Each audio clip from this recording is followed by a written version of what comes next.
Hello class 11 कैसे हैं आप सब। सो आई होप आपने मेरी प्रीवियस वीडियो जो कि चैप्टर 6 पे है, चैप्टर 6 हमारा परम्यूटेशन एंड कॉम्बिनेशन है। इसके प्रीवियस 2-3 वीडियोस में मैंने आपको कॉन्सेप्ट समझाया है, फैक्टोरियल सॉल्व करना हमने सीखा था और परम्यूटेशन का एक फॉर्मूला भी सीखा था।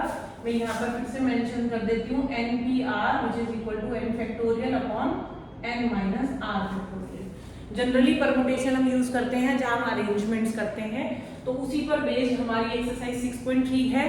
बेसिकली इसमें आपको फैक्टोरियल मतलब इस फॉर्मूले का इस्तेमाल करना है, बट अगर आप चाहें तो मल्टीप्लिकेशन थ्योरम जो कि हमने एक्सरसाइज 1 में की थी 6.1 में, आप उसको भी यूज कर सकते हो। That is completely based on your convenience कि अगर आपको ठीक लगता है आप ये यूज करिए, नहीं लगता तो वो यूज करिए। मार्क्स कहीं पे भी डिडक्ट नहीं होते, किसी भी मेथड से आप सॉल्व कर लीजिए। सो हमारा 6.3 का फर्स्ट एनसीईआरटी का क्वेश्चन है, how many 3 digit numbers can be found by using the digits 1 to 9। Digits आपको ऑलरेडी दिए हुए हैं कि आपको 0 यूज नहीं करना है, 1 से लेकर 9 तक यूज करेंगे। और 3 डिजिट का नंबर है मतलब 100 प्लेस, 10 प्लेस और 1 प्लेस, ये 3 प्लेसेस आप इस्तेमाल कर रहे हैं पर। तो जब 3 डिजिट का नंबर बनाएंगे तो हमारे पास जो पॉसिबिलिटीज है वो कितनी है, 1 से लेकर 9 तक टोटल 9 डिजिट अवेलेबल हैं। कोई भी डिजिट रिपीट नहीं होना चाहिए। तो यहाँ पर अगर मैं मल्टीप्लिकेशन थ्योरम यूज करूंगी तो मेरे पास 100 प्लेस पर नंबर डालने के लिए टोटल 9 ऑप्शंस हैं, 10 प्लेस पर डालने के लिए 8 ऑप्शंस होंगी, इसके लिए 7। एक एक ऑप्शन कम होती चली जाएगी बिकॉज हम डिजिट्स को रिपीट नहीं कर सकते हैं। तो हम यहाँ पर इनको मल्टीप्लाई करेंगे एंड हमारा आंसर आ जाएगा।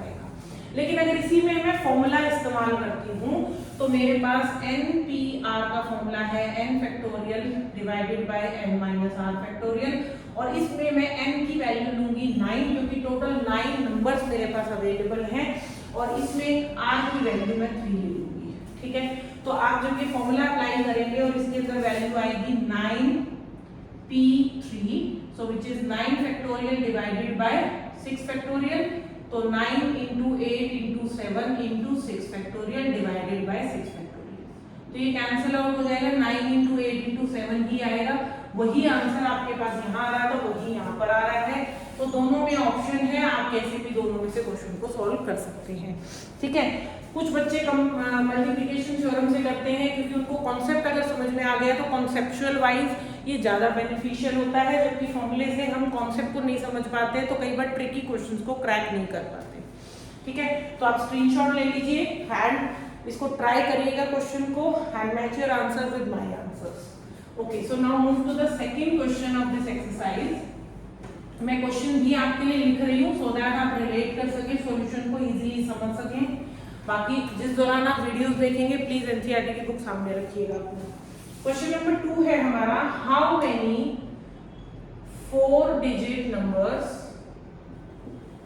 हम कितने 4 डिजिट के नंबर्स फॉर्म कर सकते हैं, are there with no digit repeated.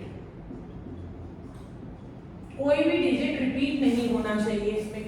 अब यहां पर हमें क्वेश्चन के अंदर क्या नहीं दिया गया है भाई, 4 डिजिट नंबर तो दे दिया, इसका मतलब 1s, 10s, 100 and 1000 ये प्लेसेस हमें बनाने हैं, लेकिन डिजिट्स अवेलेबल नहीं है। तो बाय डिफॉल्ट जो डिजिट्स होते हैं वो 0 से लेकर 9 तक होते हैं, तो हमें बाय डिफॉल्ट जो होते हैं वही नंबर्स यूज करने हैं, सॉरी वही डिजिट्स यूज करने हैं।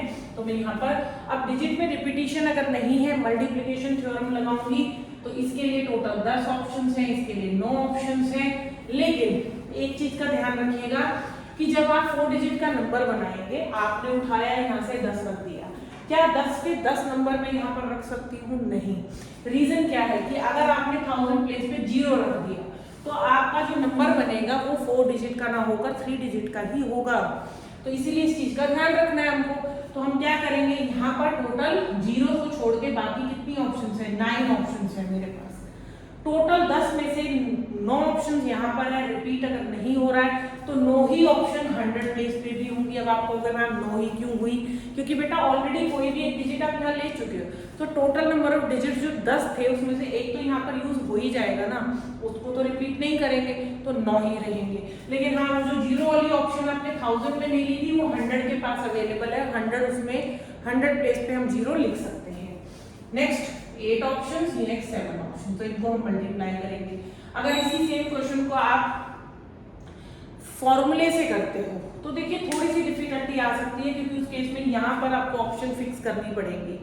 अगर फॉर्मूला लगाओगे डायरेक्ट तो आपके पास आंसर शायद गलत आएगा। तो मैं आपको यही सजेस्ट करूंगी कि जहां पर क्वेश्चन समझ में आ जाए तो प्लीज इसी तरह से ऑप्शन वाइज ही करिएगा उसको।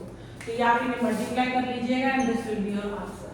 प्लीज मुझे कमेंट करके जरूर बताइएगा कि एनसीईआरटी के क्वेश्चंस में अभी भी अगर आपको किसी पर्टिकुलर क्वेश्चन में दिक्कत है तो मुझे कमेंट करके बताइएगा, मैं उसी की वीडियोस आपके लिए बनाकर भेजूंगी।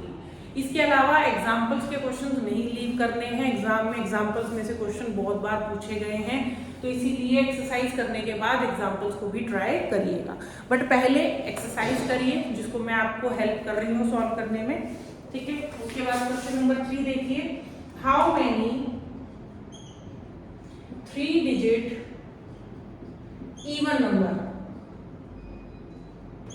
even numbers can be made using digits। आपके पास डिजिट्स भी गिवन है 1 2 3 4 6 and 7 if no digit is repeated। कोई भी डिजिट रिपीट नहीं होना चाहिए और इवन नंबर बनना चाहिए, आपका डिजिट में इवन नंबर बनना चाहिए। तो 3 डिजिट का बनाएंगे तो वही हम यहाँ पर बना लेते हैं 100 10s and 1s। अब क्योंकि 3 डिजिट होने के साथ साथ वो इवन भी होना चाहिए। अब इवन के लिए हमारे पास क्या ऑप्शन है भाई, 1s प्लेस पर हमें कोई नंबर ऐसा लेना होगा जो या तो 2 हो 4 हो या फिर 6 हो। तो 1s प्लेस पर हमारे पास सिर्फ 3 ही ऑप्शन है, इन 3 में से ही कोई नंबर हमें लेना है, डिजिट्स रिपीट नहीं करने हैं, ठीक है। तो एक नंबर ही 3 में से हम चूज कर लेंगे। अब 10th प्लेस पे आते हैं, कोई भी नंबर ले लीजिए, 0 वाला प्रॉब्लम जो ऊपर था वो भी प्रॉब्लम नहीं है आपके पास। तो 10th प्लेस पर आप टोटल कितने नंबर हैं 1 2 3 4 5 6 में से एक ऑलरेडी ले चुके हो, 5 ऑप्शन और 100 के पास 4 ऑप्शन, इन्हें हम मल्टीप्लाई कर लेंगे 4 × 5 × 3 60। तो टोटल 60 नंबर्स हम फॉर्म कर सकते हैं। देखिए ये बहुत ही इंपॉर्टेंट चीज थी इसमें कि इवन नंबर फॉर्म करने के लिए हमने पीछे ऑप्शंस को कम कर दिया। अदरवाइज हम क्या करते हैं यहाँ पर 6 × 5 × 4 करते, बट अभी हमने 6 × 5 × 4 की जगह 3 × 5 × 4 किया है, ठीक है। आई होप आपको ये क्वेश्चन समझ में आ रहे हैं। आप कमेंट करके मुझे बताएंगे तभी मेरे को क्लियर होगा कि आगे मेरे को वीडियो में क्या क्या चीजें और इंक्लूड करनी है, कौन कौन सी चीजों पे और ज्यादा स्ट्रेस देना है। So till then keep practising, bye, take care.